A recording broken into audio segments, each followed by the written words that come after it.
Deep within the hallowed halls of Yale University's Beinecke Library sits a mystery that has tormented the world's greatest minds for over a century. A book that shouldn't exist. Pages filled with impossible plants, naked women connected by mysterious tubes, and astronomical diagrams that seem to chart unknown worlds. All written in a language that has never been spoken by human lips.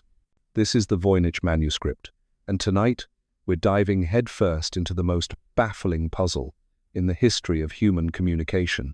Picture this. It's 1912, and a rare book dealer named Wilfrid Voynich stumbles upon something extraordinary in a Jesuit college near Rome. A medieval codex, bound in vellum, its pages crowded with the most bizarre illustrations he's ever seen. Strange plants with impossible anatomy, star charts that map no known constellations, and everywhere, flowing like water around these alien images, is text written in a script that looks almost familiar but makes absolutely no sense. Voynich knew he'd found something special. What he didn't know was that he'd just acquired what would become known as the world's most mysterious manuscript. A puzzle so complex that it would break the minds of history's greatest codebreakers. A riddle that would consume decades of research, spawning theories ranging from the plausible to the absolutely insane. But here's where it gets really interesting. This isn't some modern hoax crafted to fool tourists. Radiocarbon dating has definitively proven that the vellum pages were made between 1404 and 1438. The ink, the pigments, the binding techniques, everything screams authentic 15th century European craftsmanship.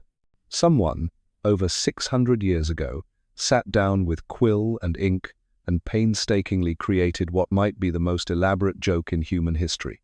Or maybe, just maybe, they were documenting knowledge so profound, so dangerous, that they had to hide it in plain sight. Now, before we go any further, I need you to understand something. This manuscript has destroyed careers. It has driven brilliant minds to the edge of madness. William Friedman, the man who cracked Japan's purple code during World War II, spent decades trying to decode the Voynich manuscript. His conclusion? It might be an artificial language, created specifically to be incomprehensible. Even Alan Turing, the father of modern computing, took a crack at it. He failed too. So what exactly are we dealing with here? Let's start with the basics. The manuscript measures roughly 9 inches by 6 inches, small enough to hide, large enough to contain around 240 pages of pure mystery. But these aren't just any pages. They're organized into 6 distinct sections, each more puzzling than the last. The first section, and by far the largest, is botanical. Page after page of detailed plant drawings, rendered in vivid greens and earth tones. At first glance, they look like any medieval herbal guide. Roots, stems, leaves, flowers, all meticulously illustrated. But look closer, and the nightmare begins. These plants exist nowhere on Earth. Roots that spiral in impossible geometries. Flowers with too many petals arranged in patterns that hurt to contemplate. Leaves that seem to shift and writhe even as you stare at them on the static page. The text flows around these alien botanicals like water around stones, written in what scholars now call Voynichese. It's a script that looks almost European. You can spot characters that resemble our familiar letters. There's something that looks like an R, something like an O. But string them together, and they form words that belong to no known language on Earth. Then comes the astronomical section, 12 pages of star charts, zodiac symbols, and diagrams that seem to map the movements of celestial bodies. But again, nothing quite makes sense. The zodiac signs are recognizable. You can spot Sagittarius, Pisces, the familiar constellations, but they're surrounded by additional symbols, extra stars, modifications that suggest whoever created this was working from a very different understanding of the heavens. But it's the third section that really raises eyebrows. Dozens of drawings of naked women their bodies intertwined with a complex network of tubes and channels through which mysterious liquids seem to flow. Some scholars have suggested this represents medieval medical knowledge about circulation or reproduction. Others wonder if we're looking at something far stranger, perhaps alchemical diagrams, showing the flow of spiritual energy through the human form. The fourth section appears to be cosmological, strange circular diagrams that might represent the structure of the universe itself, or perhaps the layout of some unknown realm. Castles perched on cloud-like formations, paths that spiral inward towards central mysteries. It's like looking at a roadmap to somewhere that doesn't exist. Section 5 looks like a pharmaceutical guide. Drawings of plants again, but simpler this time, often accompanied by what appear to be preparation instructions. Jars, vessels, tools for grinding and mixing. If this is a recipe book, it's one written for ingredients that grow in no earthly garden. And finally, the sixth section, pure text, page after page of Voynichese, with no illustrations to provide context, just the flowing, alien script marching across the vellum in neat paragraphs. Some researchers think these might be instructions or perhaps philosophical treatises. Others wonder if this is where the real secret lies, buried the key to understanding everything that came before. Here's what makes the language so maddening. It has structure, real structure. Statistical analysis shows that Voynichese follows many of the same patterns as natural human languages. Words cluster in predictable ways. Certain characters appear more frequently at the beginnings of words, others at the ends.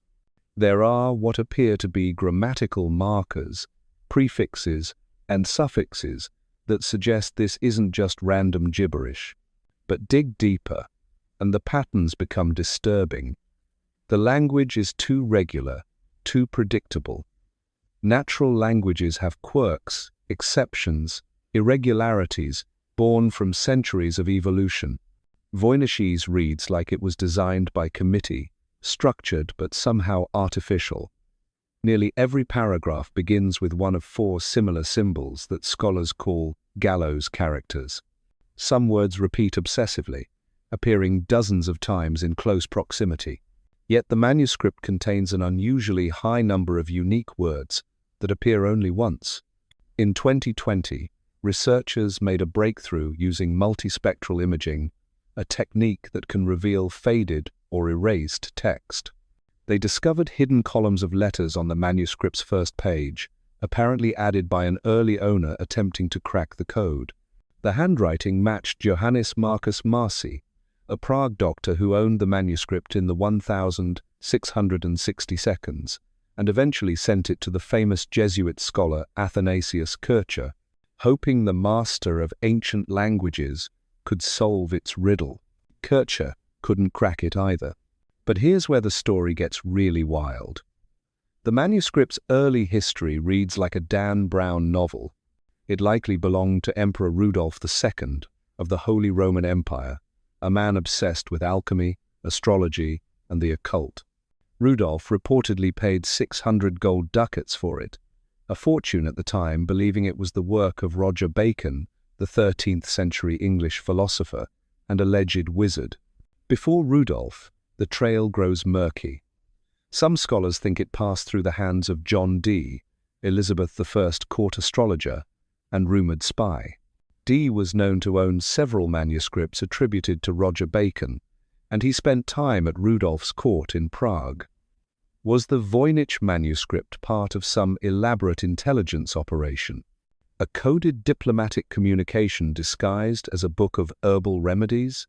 The theories multiply like fractals, each more elaborate than the last. Some researchers think it's a genuine medical text written in an extinct dialect of Latin, mixed with abbreviated vernacular terms. Others believe it's an early form of constructed language, perhaps created by a medieval genius centuries ahead of his time. Still, others insist it's the most elaborate hoax in history, crafted by someone with an impossibly deep knowledge of linguistics and medieval manuscript production. Then there are the true believers, The ones who think we're looking at something far more extraordinary than medieval medicine or linguistic experiments. They point to the impossible plants, the alien star charts, the diagrams that seem to describe technologies that wouldn't be invented for centuries. Could the Voynich Manuscript be evidence of lost knowledge, a record of discoveries so advanced that medieval Europe wasn't ready to understand them? In 2003, a computer scientist named Gordon Rugg threw a wrench into the entire field of Voynich studies. He demonstrated that you could generate text with similar statistical properties using nothing more than a table of word parts and a device called a Cardan grill, essentially a piece of paper with holes cut in it. Move the grill around, copy down the word fragments visible through the holes, and voila, you've created convincing-looking gibberish that mimics the patterns of natural language. Rugg's experiment was devastating. Here was proof that a medieval forger could have created the entire manuscript using techniques available in the 15th century. No alien knowledge required. No lost civilization, just patience, creativity, and a deep understanding of how to fool future generations. But the hoax theory has its own problems. The manuscript is too consistent, too carefully crafted. If someone was generating random text using Rugg's method, you'd expect to see more variation, more errors, more signs of the underlying mechanical process. Instead, we have 240 pages of text that maintains its mysterious consistency from beginning to end. That takes dedication that borders on obsession. And then there's the question of motive. Medieval hoaxes were typically created to make money or gain prestige. But the Voynich manuscript seems designed to confuse rather than convince. It's too weird, too alien to be a convincing medical text or religious manuscript. If you wanted to fool people in the 15th century, you'd create something that looked like the books they already knew, not this fever dream of impossible botany and strange astronomical diagrams. Modern cryptographers have brought every tool in their arsenal to bear on this puzzle.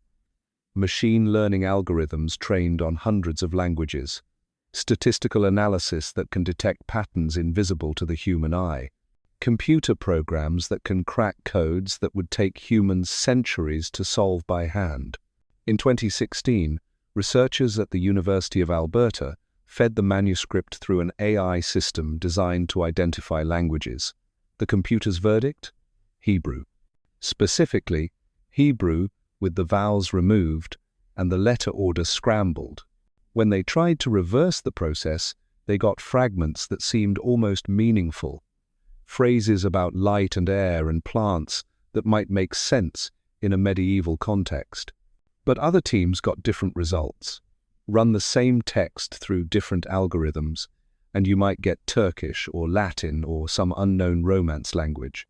The problem with using artificial intelligence to decode the Voynich manuscript is the same problem that has plagued human researchers for over a century. There simply isn't enough context to be certain about anything. This is where things get truly mind-bending. In 2013, researchers in Brazil applied network analysis to the manuscript, the same techniques used to study how information spreads through social media or how proteins fold in living cells. What they found was remarkable. The text showed clear semantic networks. Words clustered together in meaningful patterns. New vocabulary appeared when the illustrations suggested a change in topic. The botanical section used different terminology than the astronomical section, exactly what you'd expect from a real text about real subjects. But here's the kicker. These semantic patterns are incredibly difficult to fake.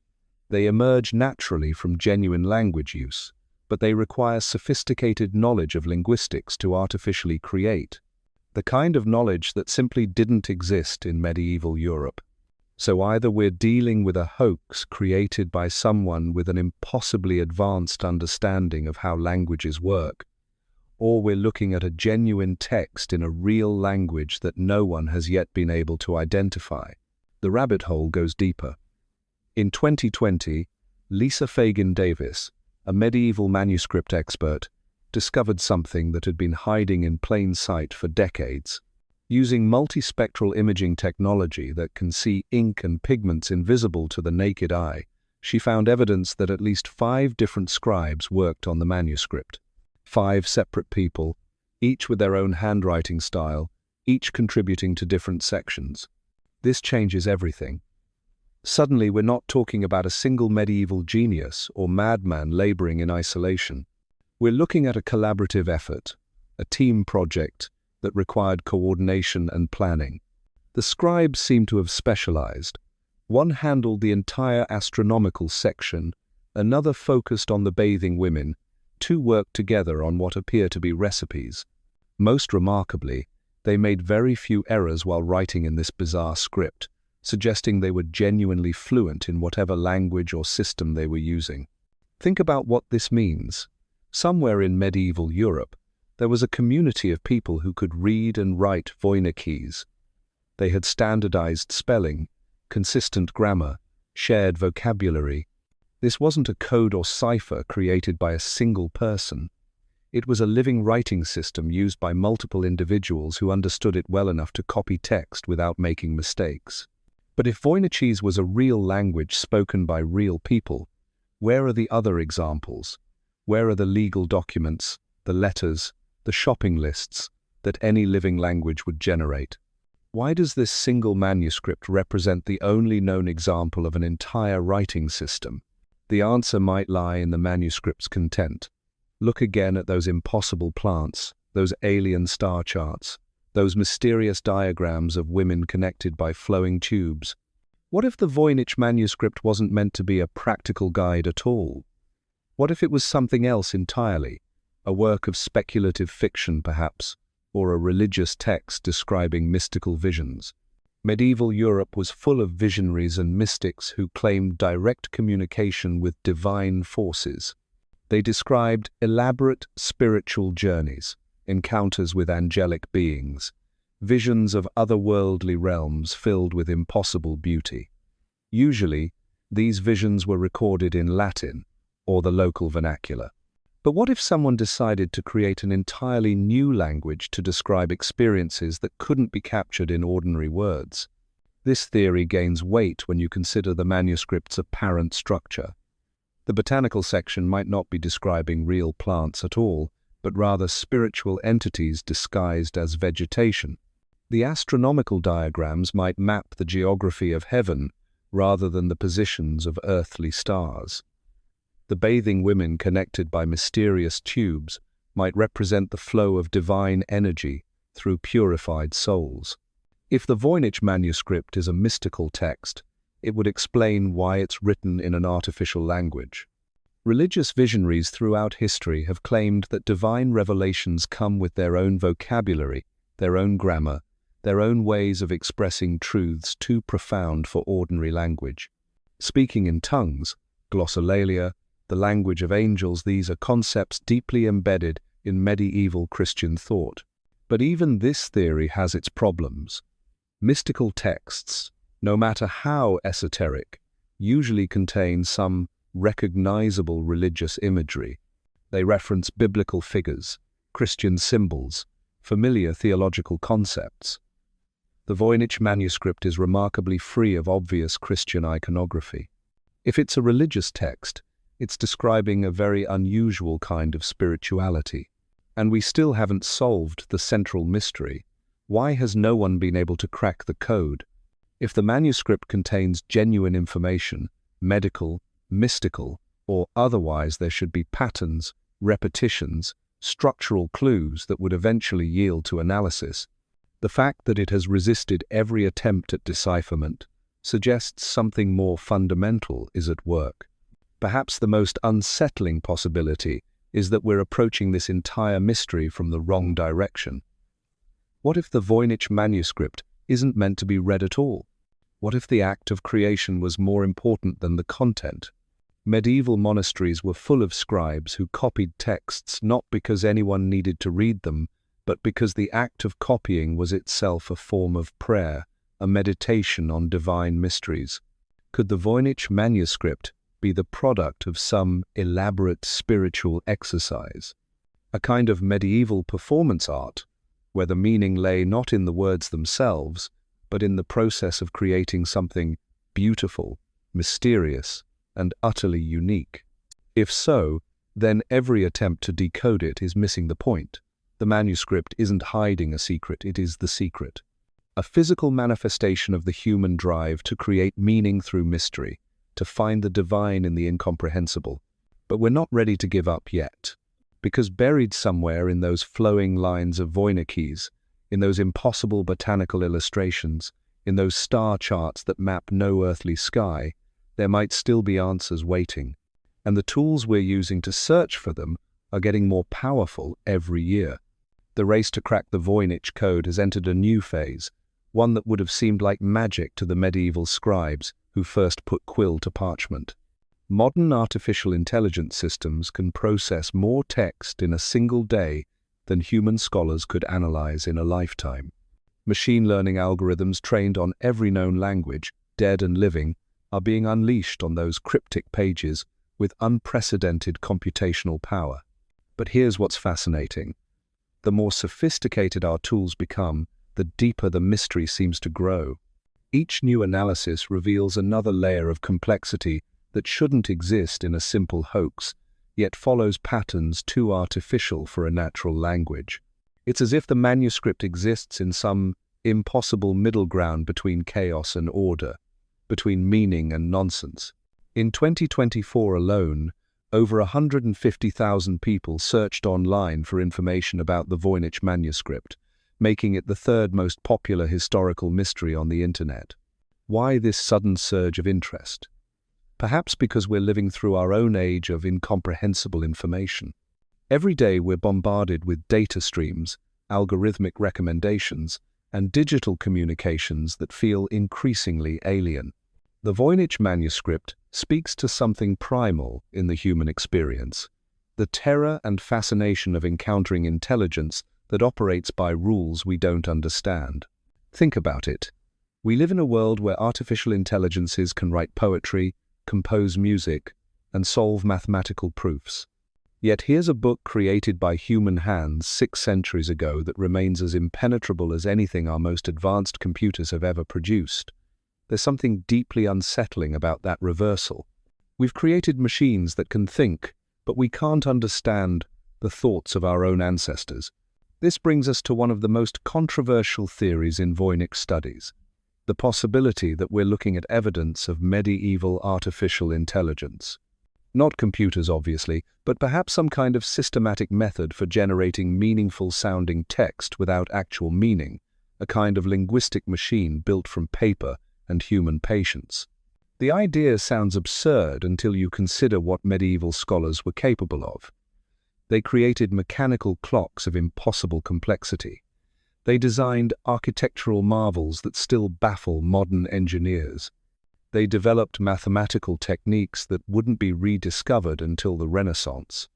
Is it really so impossible that someone might have figured out how to create convincing pseudo-language using purely mechanical means?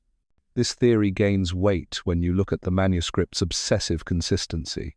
Every page follows the same visual logic, text flowing around illustrations in predictable patterns, margins maintained with mathematical precision, character frequencies that never vary significantly from beginning to end. It's almost as if the entire work was generated by following a set of rules so rigid they eliminated any trace of human spontaneity. But rules created by whom, and for what purpose? If the manuscript is the product of some elaborate linguistic experiment, it represents a level of theoretical sophistication that wouldn't be matched until the 20th century. The person or people behind it would have needed to understand statistical analysis, frequency distribution, and the deep structural patterns that govern how languages actually work. Which brings us to one of the most disturbing possibilities of all. What if the Voynich manuscript isn't medieval at all? What if the radiocarbon dating only tells us when the vellum was made, not when the text was written? Blank medieval parchment still existed in private collections during the 19th and early 20th centuries. A sufficiently motivated hoaxer, with access to period materials, could have created the entire manuscript using authentic 15th century vellum and carefully prepared inks that would fool chemical analysis. This theory seems to gain support from the manuscript's discovery story. Wilfrid Voynich was a dealer in rare books with a reputation for dramatic finds. He claimed to have purchased the manuscript from a Jesuit college, but the details of that transaction remain suspiciously vague. No other manuscripts from the same collection have ever been identified. No records of the sale have been found in the college's archives. It's almost as if the manuscript materialized out of thin air, complete with a carefully crafted provenance designed to deflect awkward questions. But the modern hoax theory has its own problems. Creating something like the Voynich Manuscript would require not just artistic skill and historical knowledge, but an almost superhuman level of patience and attention to detail. We're talking about someone who would have needed to maintain perfect consistency across hundreds of pages of artificial text, create dozens of detailed illustrations in authentic medieval style, and do it all without making a single mistake that would reveal the deception to future analysis. More importantly, what would be the motive? If you wanted to create a valuable forgery, you'd make something obviously important, a lost work by a famous author, a missing historical document, a religious text with clear provenance and immediate commercial appeal. The Voynich Manuscript is too weird, too difficult to explain, too obviously problematic to be an effective fake. Unless, of course, the goal wasn't money but something else entirely. What if we're looking at the ultimate intellectual puzzle, created by someone who wanted to demonstrate the limits of human knowledge?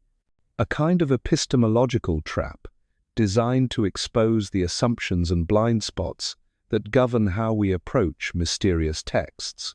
This interpretation casts the manuscript in a completely different light. Instead of a medieval medical text or mystical treatise, it becomes a sophisticated commentary on the nature of meaning itself. Every failed attempt to decode it proves the creator's point, that our confidence in our ability to understand the past is largely illusory, that most of what we think we know about history is built on shakier foundations than we'd like to admit. The psychological impact of working with the manuscript certainly supports this reading. Researchers describe becoming obsessed with patterns that seem meaningful but ultimately lead nowhere. They report a kind of intellectual vertigo, a growing sense that the normal rules of scholarly investigation don't apply. Some have compared it to staring into an abyss that stares back, a text that seems to adapt itself to whatever interpretive framework you bring to it. Dr. Lisa Fagan Davis, who discovered those hidden marginalia in 2024, described her experience this way. You think you're studying a medieval manuscript, but after a while, you realize the manuscript is studying you. It shows you exactly what you want to see, then pulls the rug out from under you just when you think you understand something. This might explain why the manuscript has attracted such a devoted following among amateur researchers. Professional scholars have careers to protect, reputations to maintain. They can't afford to spend decades chasing phantoms down rabbit holes that lead nowhere. But amateurs are free to become completely consumed by the puzzle, to follow every lead, no matter how bizarre, to develop theories that trained academics wouldn't dare to propose. And some of those amateur theories are genuinely fascinating. One persistent line of investigation focuses on the manuscript's astronomical diagrams, comparing them to star charts from other medieval sources. Researchers have found intriguing correlations with Islamic astronomical texts, suggesting possible connections to the translation movement that brought Greek and Arabic learning into medieval Europe. But every time someone thinks they've found a definitive match, closer examination reveals subtle differences that undermine the comparison. Another group has focused on the botanical illustrations, using modern techniques to analyze the plant structures in minute detail. Some claim to have identified real species hidden beneath the strange artistic modifications.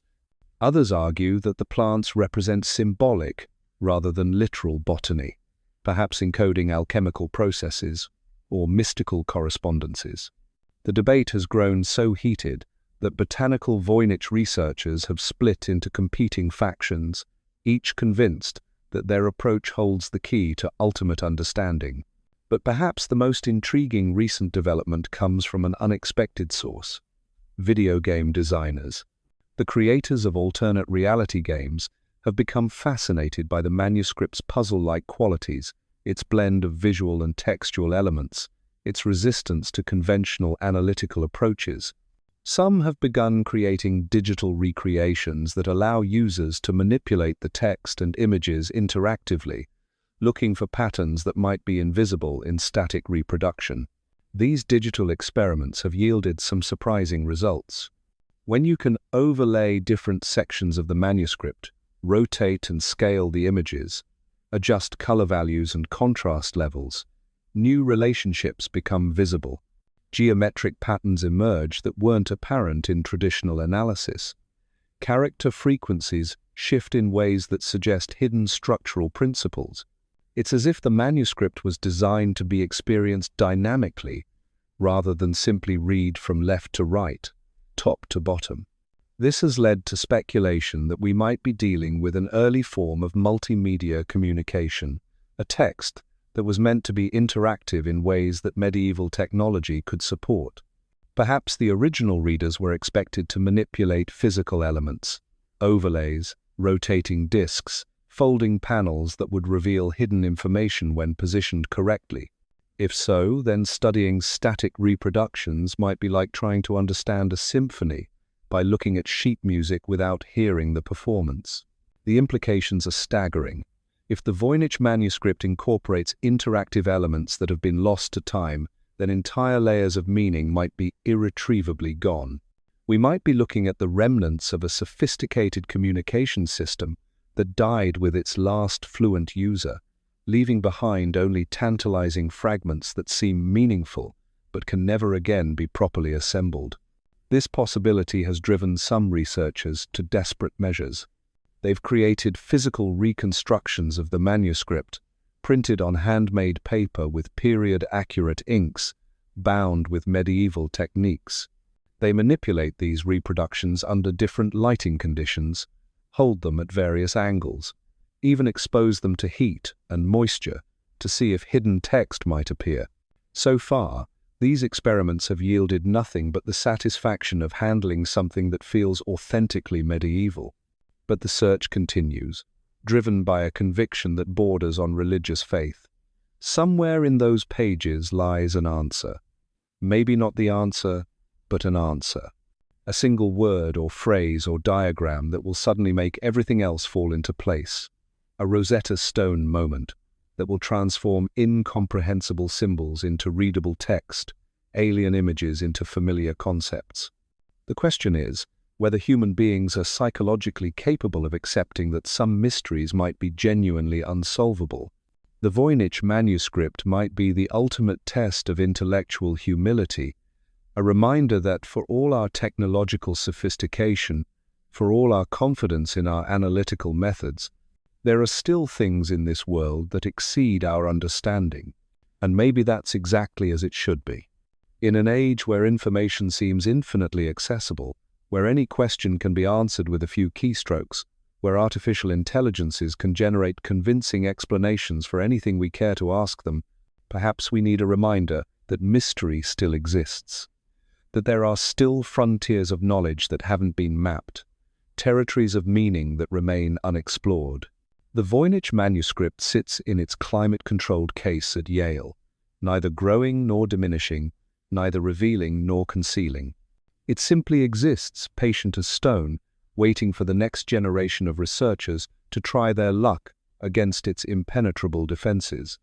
And somewhere in those flowing lines of impossible text, in those illustrations of plants that never bloomed in any earthly garden, the medieval scribes who created it are still laughing at our certainty that everything can be explained, everything can be decoded, everything can be reduced to information that fits neatly into our categories of understanding. They were laughing, perhaps, but not at us. They were laughing at the very idea that knowledge could be contained, that mystery could be solved with enough patience and the right tools. Because what if the real secret of the Voynich Manuscript isn't hidden in its pages at all? What if it's hidden in what we become when we try to read it? Consider this. Every person who has seriously studied the manuscript reports the same transformation. They start as rational scholars, confident in their methods, certain that systematic analysis will eventually yield results. But months turn into years, years turn into decades, and slowly something changes. They begin to see patterns everywhere, connections that might not exist, meanings that shimmer just beyond comprehension, like mirages in the desert of academic certainty. Dr. William Friedman, the codebreaker who spent his final years wrestling with Voynichese, wrote in his personal notes about dreams filled with impossible plants.